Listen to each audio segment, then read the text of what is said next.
On the Nebraska plains in 1888, you prepared for a blizzard the same way your grandfather had: banked fires, sealed shutters, thick walls, and prayer. But one woman, widow Rebecca Ashford, did the unthinkable. She picked up a crowbar and started tearing her own house apart, board by board, while the entire town watched. Word spread through Millbrook Crossing faster than the January wind itself.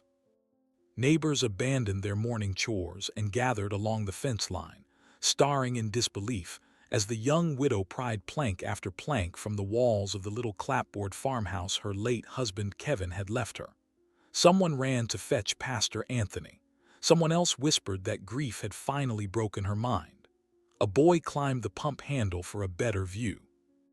Passers-by stopped their wagons in the frozen road, pointing at the strange sight rising in her yard: not a house being built, but a house being unmade.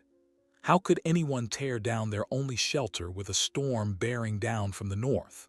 But they didn't know the coming blizzard was no ordinary storm. It had a name already whispered by old railroad men who understood the sky: the schoolchildren's blizzard. A force of nature so vicious it would kill livestock in open fields, freeze the breath in a child's lungs before they reached the schoolhouse door, and bury entire homesteads beneath drifts taller than a man on horseback. If you believe stories of forgotten frontier ingenuity deserve to be told, support us with a like and hit subscribe to follow Rebecca Ashford's journey as she proves an entire town wrong. Rebecca Ashford was not a reckless woman. Nobody in Millbrook Crossing would have mistaken her for a fool. She was 29 years old, quiet by nature, the kind of woman who mended her stockings before they tore and kept her flour tins labeled in careful hand. For the 2 years she and Kevin had shared that little farmhouse on the edge of the Nebraska prairie, neighbors had known her as steady, practical, unremarkable in the best possible way. Kevin Ashford had been a railroad man. He worked for the Union Pacific out of Omaha before their marriage, and even after they settled on the modest 160 acres his father had homesteaded, he continued taking survey contracts through the winter months. What most of Millbrook Crossing did not know was that Kevin's real passion had never been rails at all. It had been buildings, cold climate buildings. During his years with the railroad, Kevin had spent nearly a year in the Austrian Alps as part of a joint engineering exchange, studying how alpine villagers survived winters that made Nebraska look mild. He had come home carrying 2 leather trunks. One contained his surveying tools.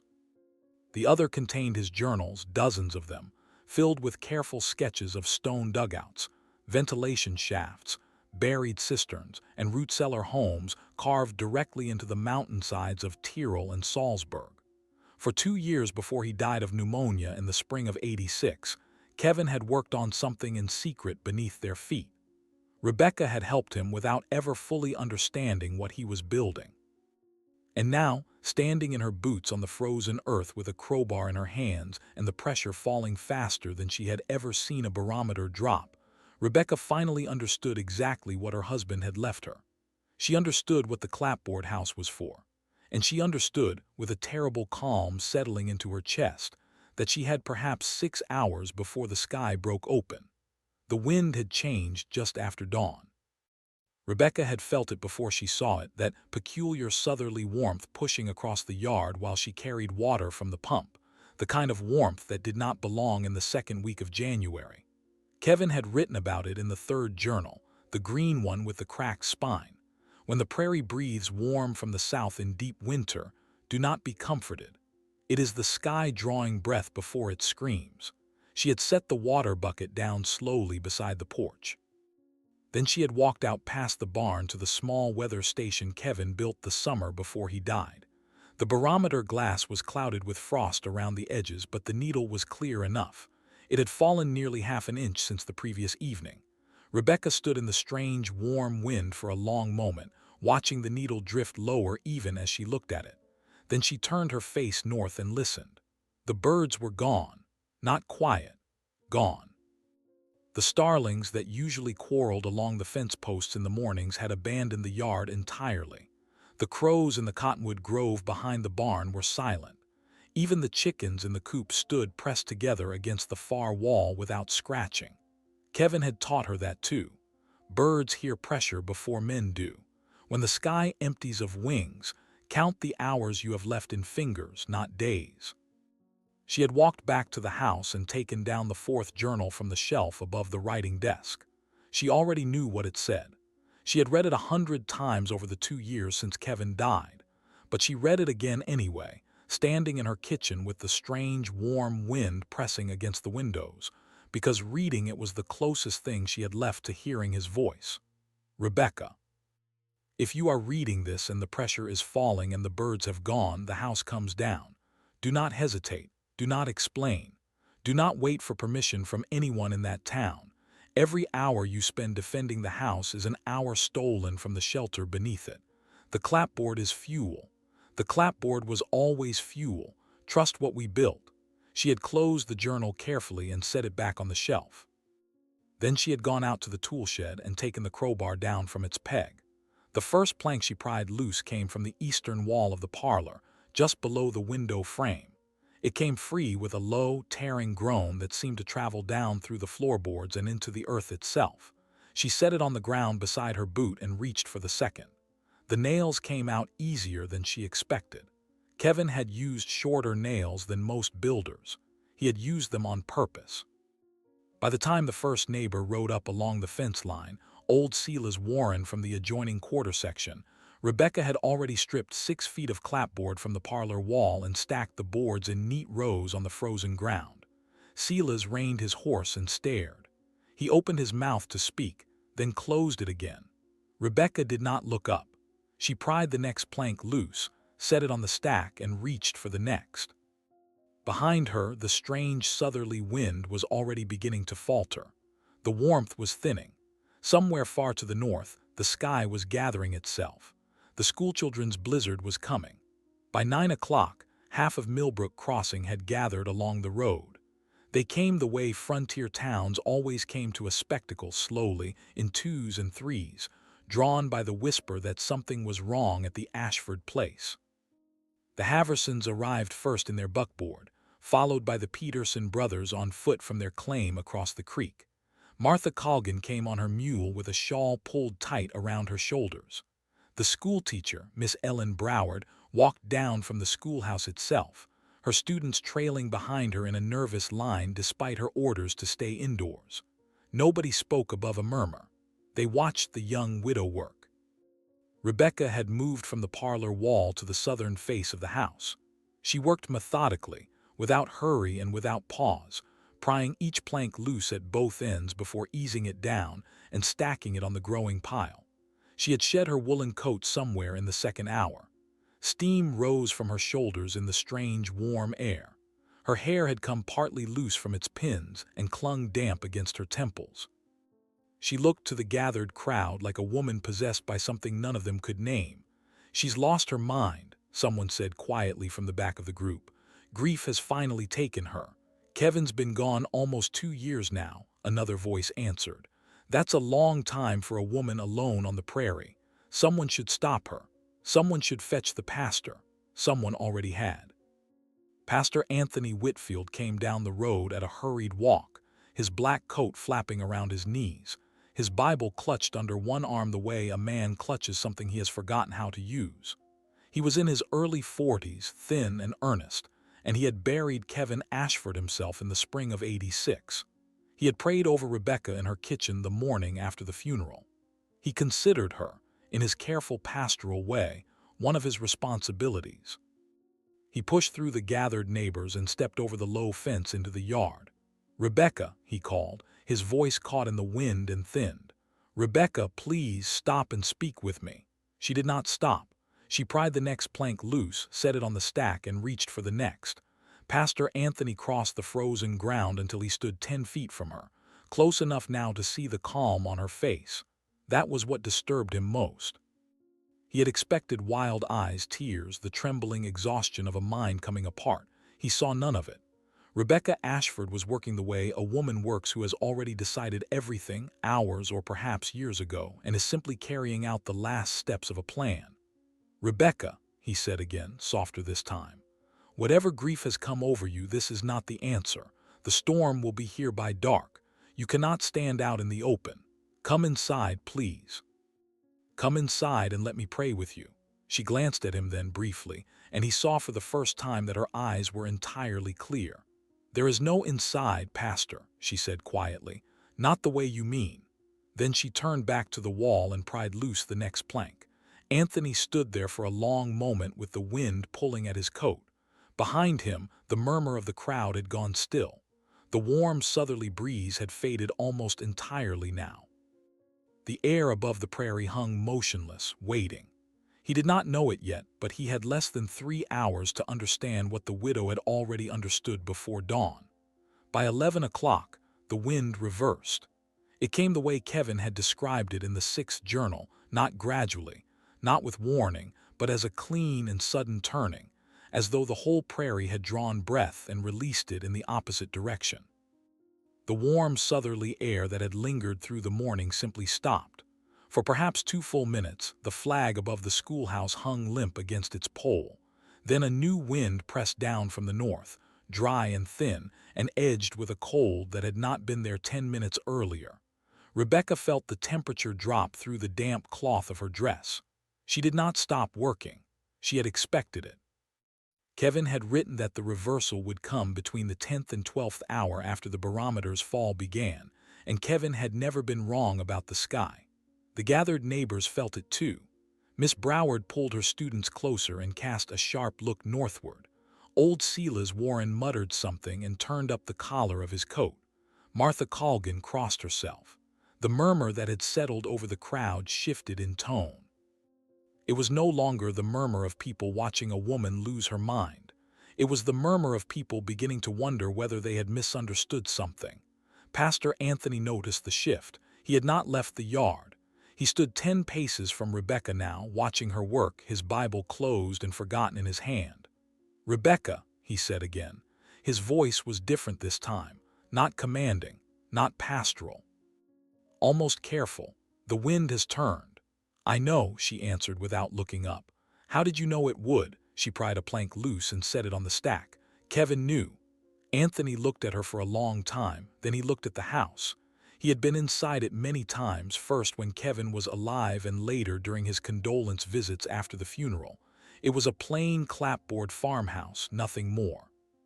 2 rooms below, a low sleeping loft above, a stone chimney at the eastern gable. There was nothing remarkable about it. Nothing that should require its own destruction. And yet, he had spent 2 years in seminary before his ordination, and he had read enough to know that certainty was rare in this life. He was looking at a woman who possessed certainty in her hands and in her breath and in the calm rhythm of her crowbar. He did not know what she knew. But he could no longer pretend she did not know something. He walked closer. She let him. He stopped an arm's length from her and lowered his voice so the crowd along the fence could not hear. "Rebecca, tell me plainly, is there a plan?" She paused for the first time all morning. She rested the crowbar against the wall and turned to face him fully. Her eyes searched his face for something, perhaps the willingness to believe her, perhaps something else, and then she nodded once. "Kevin left a plan," she said quietly. "It was going to save this whole town. He died before he could tell anyone. I have been trying to decide for 2 years whether I had the courage to finish what he began. This morning the sky decided for me." Anthony held her gaze. Something in the pit of his chest tightened. "What can I do?" Rebecca considered him for a long moment. Then she lifted the crowbar and pressed the handle of it into his open palm. "Start on the northern wall, Pastor. Every plank matters. We have less time than they know." Pastor Anthony Whitfield had never held a crowbar in his life.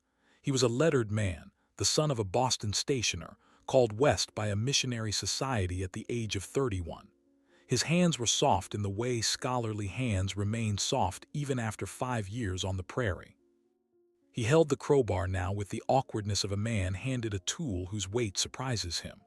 Then he walked around to the northern wall of the little farmhouse, chose a plank at eye level, and pressed the flat end of the bar behind it exactly the way he had watched Rebecca do it. The plank came loose with a groan. Behind him, the murmur along the fence line rose sharply. Someone gasped. Someone laughed in disbelief. Old Silas Warren said, quite clearly, "Pastor, what in God's name are you doing?" Anthony did not turn around. He set the plank on the frozen ground the way Rebecca had shown him, stepped down the wall by one board's width, and pried loose the next.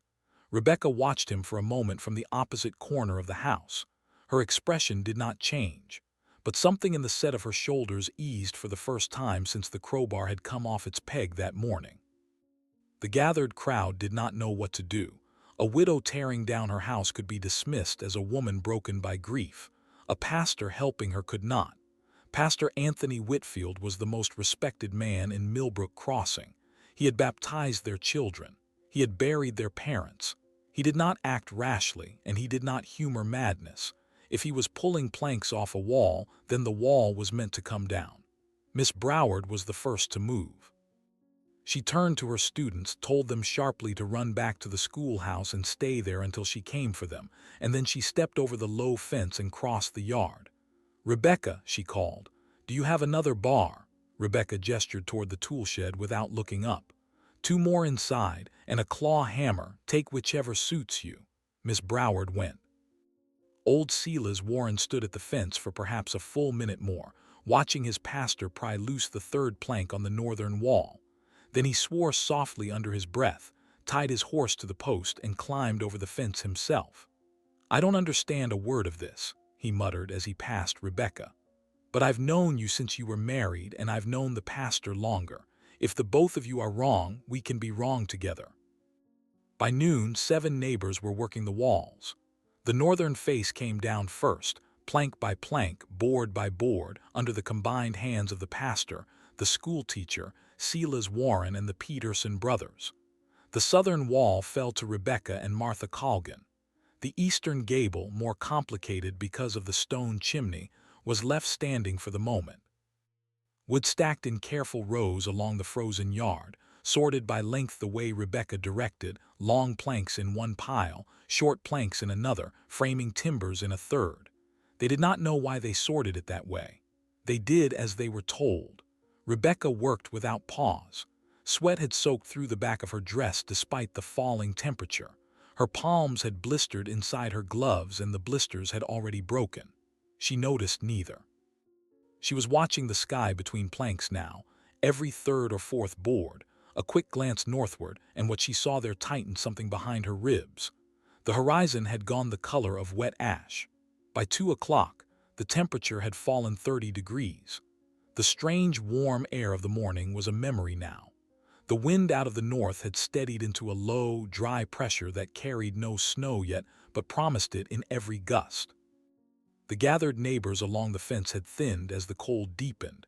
Mothers had gone home to bank fires and shutter windows. Farmers had ridden back to their claims to bring in stock. Those who remained had stopped watching and started helping. Word had traveled. The pastor was pulling down the Ashford house with his own hands. Whatever the widow knew, she was not alone in knowing it now. Rebecca pried the last plank from the southern wall and stepped back. The little farmhouse was no longer a house. What stood in the center of the yard was a skeleton, the 4 corner posts, the roof rafters overhead, the stone chimney rising alone at the eastern gable. Everything else lay stacked in careful rows across the frozen ground. The interior of the structure was open to the wind. The floor of the parlor, the floor of the kitchen, the packed-earth threshold Kevin had laid himself the summer before he died. And in the center of the parlor floor, exposed now for the first time to daylight in nearly 2 years, lay a heavy iron ring set flush into the boards, the trapdoor. Pastor Anthony saw it first. He had been prying the last of the northern siding loose and turned to set the board on the stack when his eyes caught the iron ring in the pale afternoon light. He stopped. He looked at Rebecca.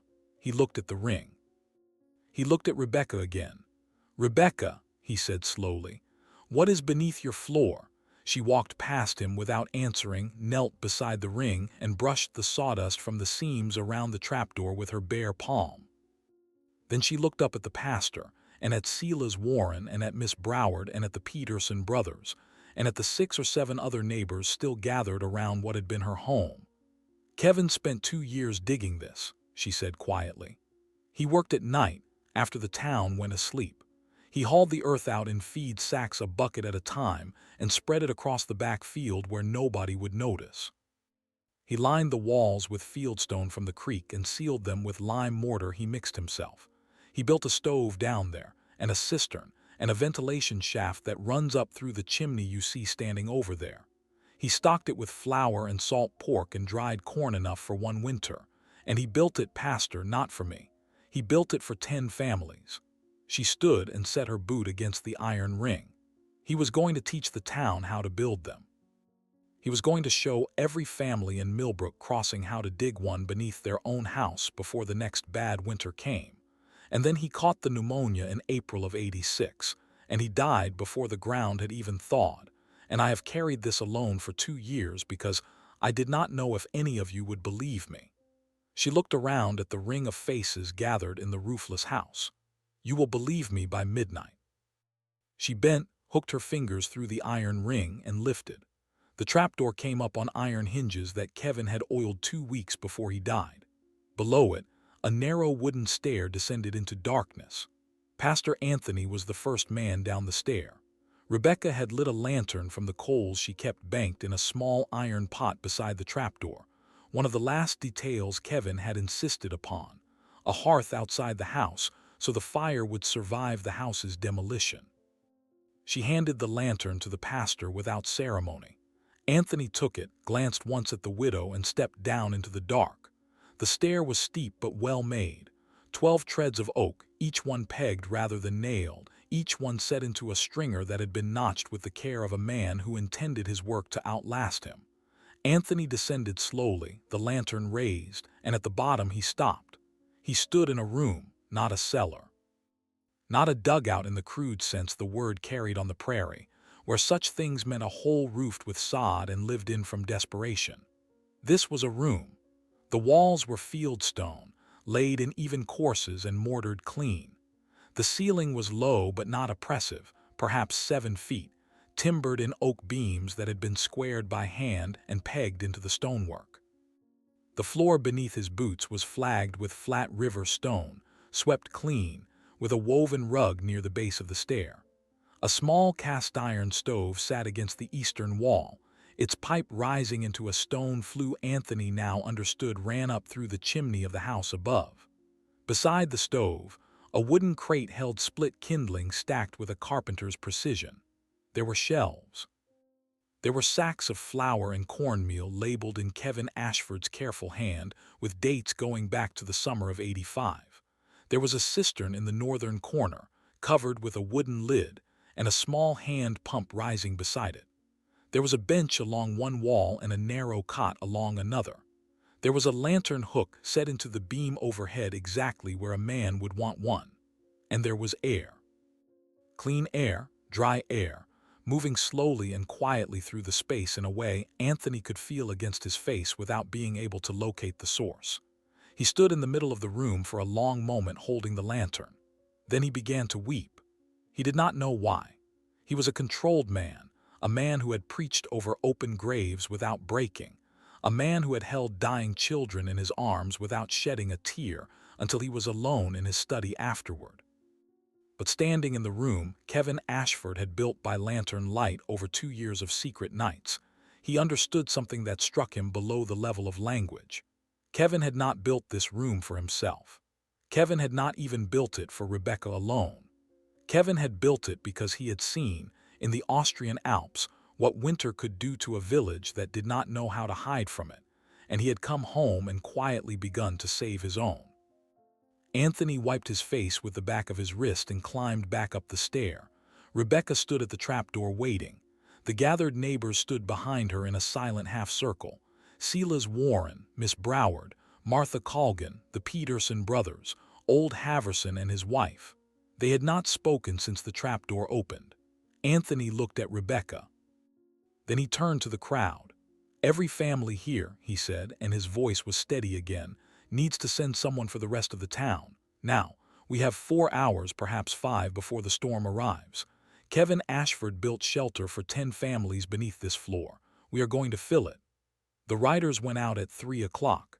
Silas Warren took the eastern road toward the Haversons' quarter section and the 2 homesteads beyond it. The elder Peterson took the northern trail toward the schoolhouse and the clustered claims along the creek. Miss Broward, who could ride as well as any man in the county, took the road south toward the crossing itself, where the general store and the smithy and the small clutch of houses that made up the town proper stood exposed on the open plain. Each of them carried the same message, delivered in the same careful words the pastor had drilled into them before they mounted. The storm coming tonight is worse than any of us have seen. Rebecca Ashford has shelter for you. Bring blankets. Bring what food you can carry. Bring your children. Do not bring livestock. The shelter is for people. Come by dark or do not come at all. They did not explain the shelter. There was no time and no words that would have made sense on a doorstep. They said only that the pastor had seen it with his own eyes and that the pastor was staying. Back at the Ashford place, Rebecca and Anthony worked. The clapboard the neighbors had stripped from the walls was now the most valuable resource in the yard. Rebecca directed its movement with the calm precision of a woman following instructions she had memorized long ago. The long planks were carried to a shallow trench Kevin had dug along the northern side of the trapdoor and laid across it as a windbreak, a sacrificial wall that would take the brunt of the coming gusts and shield the trapdoor itself from being buried under drift. The short planks were carried down the stair and stacked beside the stove as fuel. The framing timbers were saved for later, laid flat against the earth where drifting snow would cover and preserve them until spring. Everything had a purpose. Nothing was wasted. Kevin had written it all out in the 7th journal, and Rebecca had read the 7th journal so many times over 2 years that she no longer needed to consult it. She simply moved through the yard giving quiet instructions, and the neighbors who remained obeyed her without question now. Martha Colgan brought her own stores from her cabin a half-mile east, 2 sacks of dried beans, a crock of lard, a wheel of hard cheese she had been saving for Easter. Old Haverson's wife arrived on foot dragging a sled behind her stacked with quilts and a small barrel of pickled cabbage. The younger Peterson brought his mother, a woman of 72 who had crossed the plains in a wagon in 54 and who took one look at the trapdoor and said only, "Kevin always was the smartest man in this county. Pity none of us knew it." The sky darkened faster than the hour warranted. By 4 o'clock, the light across the prairie had gone flat and colorless, the way light goes before a heavy snow. By 4:30, the first flakes began to fall, not the fat, wet flakes of an ordinary storm, but small, hard grains that struck the frozen ground and skittered sideways in the wind. Rebecca watched them for perhaps 30 seconds and then turned to Anthony. "They have to come now," she said quietly. "Whoever is coming." Anthony nodded. He looked south down the road where Miss Broward had ridden. The road was empty. He looked east where Sela's had gone, empty. He looked north. A dark line was moving on the horizon. It was not a wagon. It was people, 24 of them on foot, walking against the wind. They came out of the north like a slow procession of grief. Sela's Warren rode at the head of them, his horse walking because the group behind him could not keep pace with a trot. Behind him came the Haversons with their 4 children, the youngest wrapped in a shawl and carried against her mother's chest. Behind them came the Kellner family, whose sod house sat on the exposed rise above the creek and who had understood, the moment Sela's explained, that their walls would not hold. Behind them came the widow Ostergaard and her grown son. Behind them came a family Rebecca did not recognize by name, homesteaders who had arrived only in the fall and whose claim lay farthest from the town, 3 adults and 2 children on foot, carrying what they could in bundles across their shoulders. 23 people in all. They reached the yard as the last of the light drained from the sky. The hard snow had thickened into a steady grainfall, and the wind had risen enough now to pull at coats and shawls and the ends of scarves. Rebecca stood at the trapdoor and counted them as they came through the gate. She did not speak. She simply pointed at the open stair and the lantern light rising from below, and one by one, without questions, they descended. The children went first. Then the mothers with infants. Then the older women. Then the men, who lingered a moment at the top of the stair to look once at the ruined house around them, and once at the sky before they ducked their heads and went down. Miss Broward came in last from the south road at a hard gallop, her horse foaming at the bit, her scarf frozen stiff against her mouth.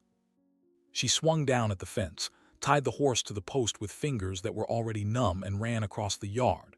"The smithy is bringing his family," she gasped. "And the storekeeper. They are 10 minutes behind me, no more than that." They arrived at 7 minutes. The storekeeper Prescott, his wife, their 3 children, and the smith Doyle with his wife and infant son. Rebecca counted them down the stair as the wind rose behind her into the first true howl of the night. 30 souls now, counting herself and the pastor. Kevin had built the shelter for 10 families. Kevin had known what he was doing. She looked once more down the road. It was empty. The snow had begun to move sideways across the yard in low white sheets, and the horizon had disappeared entirely behind a wall of gray that was no longer sky. "Pastor," she said, "it is time." Anthony had been standing at the head of the stair helping the last children down. He looked up, met her eyes, and nodded. He descended. Rebecca followed. At the bottom of the stair she turned, reached up, and drew the trapdoor closed above her head. Kevin had built a heavy oak bar that dropped into iron brackets on the underside. She set the bar in place. Then she came down the last 2 treads and stood in the room. 30 faces looked back at her in the lantern light. Children, mothers, old men. Neighbors who had watched her all morning with the certainty that she had lost her mind. They were pressed close together on the benches and the rug and the flagstone floor, wrapped in the quilts they had carried, and they were warm and they were alive and they were listening. Outside, above them, the schoolchildren's blizzard struck the Nebraska prairie with the full weight of what it had been gathering to become. The wind screamed. Below the earth, the room held. The storm lasted 4 days. Above the prairie, it did exactly what the old railroad men had feared it would. Livestock froze standing in open fields. 3 clapboard houses in Millbrook Crossing collapsed under the weight of the drifts and the pressure of the wind before the second dawn. Every other house in town took damage: shattered windows, torn roofs, buckled walls where the cold had driven the nails from the wood. 2 homesteads at the far edge of the county were never rebuilt. Their families, sheltered beneath the earth in Rebecca Ashford's yard, came out on the 5th morning to nothing but foundation stones and drifts. Below the earth, the room held. The stove burned steadily on the sacrificial clapboard Kevin had planned for it. The cistern gave clean water. The ventilation shaft Kevin had run up through the standing chimney drew smoke out and pulled cold air down through a baffled intake that warmed the air before it reached the room. The temperature at the flagstone floor never fell below 58 degrees. The children slept. The mothers slept in shifts. Pastor Anthony read aloud from the small Bible he had carried in his coat, and old Mrs. Peterson told stories of the crossing in '54, and the smith Doyle sang low hymns in a voice nobody had known he possessed. On the 3rd day, the widow Ostergaard delivered Doyle's 2nd child on the cot in the corner. The baby was a girl. They named her Rebecca. On the morning of the 5th day, the wind stopped. Rebecca lifted the oak bar from the underside of the trapdoor and pushed. The door gave against the weight of snow above it, cracked open, and let in a shaft of clean, cold light. She climbed the stair and stood in what had been her house. There was no house. There was a low mound of drifted snow with the stone chimney rising from the center of it like a marker. There was the sky, blue and terrible and enormous. There was the sound of nothing, no wind, no birds, no cattle, only the deep silence that follows a storm that has taken everything it came for. Behind her, the neighbors climbed the stair one by one and stood in the ruined yard and looked at the world. Nobody spoke for a long time. Finally, Prescott, the storekeeper, turned to Rebecca. His voice was thick. "How many of us would be dead this morning if Kevin had not built that room?" Rebecca considered the question honestly. "All of you," she said. She spent the rest of that spring finishing what Kevin had begun. She opened the journals to any man in the county who would read them. She stood in the mud beside the smith and the storekeeper and the pastor as they broke ground beneath their own houses. By the following winter, 7 earth-sheltered rooms had been dug in Millbrook Crossing. By the winter after that, 11. Kevin's design spread outward along the railroad lines where his old surveying friends carried word of it, and rooms like his were dug in Kansas and in the Dakotas and as far west as the Wyoming foothills, where a man named Silas Sutton was said to have wrapped his cabin in reeds for reasons of his own. The prairie did not apologize. The prairie never does. It simply took what it could take, and what it could not take, it left standing. Beneath the frozen earth of a widow's yard on the Nebraska plains, in the winter of 1888, it could not take 30 souls. Because a railroad man had listened, in the mountains of a country he would never see again, and had come home carrying what he learned in a leather trunk full of journals. And because his widow, when the sky finally broke, had trusted him. If you believe stories of forgotten frontier ingenuity deserve to be told, leave a like, share this story with someone who would appreciate it, and subscribe for more forgotten histories from the American frontier. What would you have done in Rebecca's place? Picked up the crowbar, or waited out the storm inside the walls you knew?